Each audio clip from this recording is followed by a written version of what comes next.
How's the Optimus project going? I remember when we talked last, and you said this publicly, that it's in doing some light testing inside the factory. So it's actually being useful. What's the build of materials and when, for something like that at scale? So when you start making it like you're making the Model 3 now and there's 1 million of them coming off the factory line, what would they cost? $20,000, $30,000, $40,000, you think? Yeah, I've discovered that really anything made in sufficient volume will asymptotically approach the cost of its materials. So now some things are constrained by the cost of intellectual property and like paying for patents and stuff. So a lot of what's in a chip is like paying royalties and depreciation of the chip fab. So, but the actual marginal cost of the chips is very low. So Optimus, it obviously is a humanoid robot. It weighs much less and is much smaller than a car.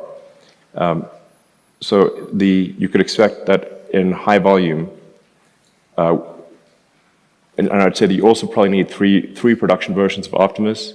So you need to refine the design at least three major times, and then you need to scale production to sort of the 1 million unit plus per year level. And I think at that point, the cost, the labor and materials on Optimus is probably not much more than $10,000.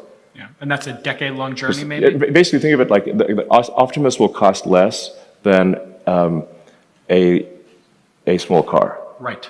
So at scale volume with 3 major iterations of technology, and so if a small car costs $25,000, it's probably like $20,000 for an Optimus, for a humanoid robot that can be your buddy, like a combination of R2-D2 and C-3PO, but better. Yeah, honestly, I think people are going to get really attached to their humanoid robot because, like you watch Star Wars and it's like R2-D2 and C-3PO. I love those guys. Yeah. They're awesome. And their personality and all R2 could do is just beep at you. Right. Couldn't speak English. You need C-3PO to translate the beeps. So you're in year 2 of that. If you did 2 or 3 years per iteration or something, it's a decade-long journey for this to hit some sort of scale. I would say major iterations are less than 2 years. So okay. It's probably on the order of 5 years. Yeah. Maybe 6 to get to 1 million units a year. And at that price point, everybody can afford one on planet Earth. It's going to be that 1-to-1, 2-to-1. What do you think ultimately, if we're sitting here in 30 years, the number of robots on the planet versus humans? Yeah, I think the number of robots will vastly exceed the number of humans. Vastly, yeah. Vastly exceed. You have to say, like, who would not want their robot buddy? Everyone wants a robot buddy. Totally. It's just like, especially if it can, it can take care of take your dog for a walk. It could, mow the lawn. It could watch your kids. It could, it could teach your kids. It could. We could also send it to Mars. Absolutely. We could send a lot of robots to Mars to do the work needed to make it a colonized planet for humans. Mars is already the robot planet. There's like a whole bunch of robots, like rovers and only robots. Helicopter. Yeah, it's only robots. Yeah. I think the sort of useful humanoid robot opportunity is the single biggest opportunity ever. Because if you assume like that, I think the ratio of humanoid robots to humans is going to be at least 2-to-1, maybe 3-to-1. Because everybody will want one, and then there'll be a bunch of robots that you don't see that are making goods and services. And you think it's one generalized robot that then learns how to do different tasks, or? Yeah.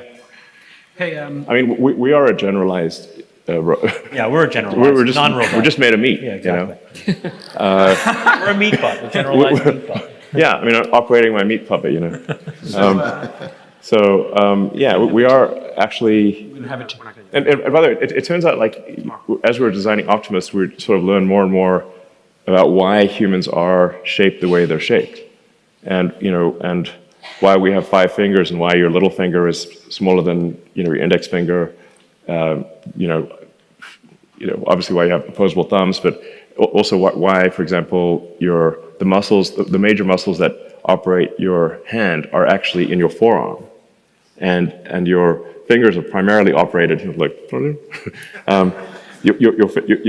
muscles that actuate your fingers are located. The vast majority of your finger strength is actually coming from your forearm, and your fingers are being operated by tendons, little strings. And so the current version of the Optimus hand has the actuators in the hand and has only 11 degrees of freedom. So it doesn't have all the degrees of freedom of human hand, which has, depending on how you count it, roughly 25 degrees of freedom. Right. And it's also like not strong enough in certain ways because the actuators have to fit in the hand. So the next generation Optimus hand, which we have in prototype form, the actuators have moved to the forearm, just like a human, and they operate the fingers through cables, just like a human hand.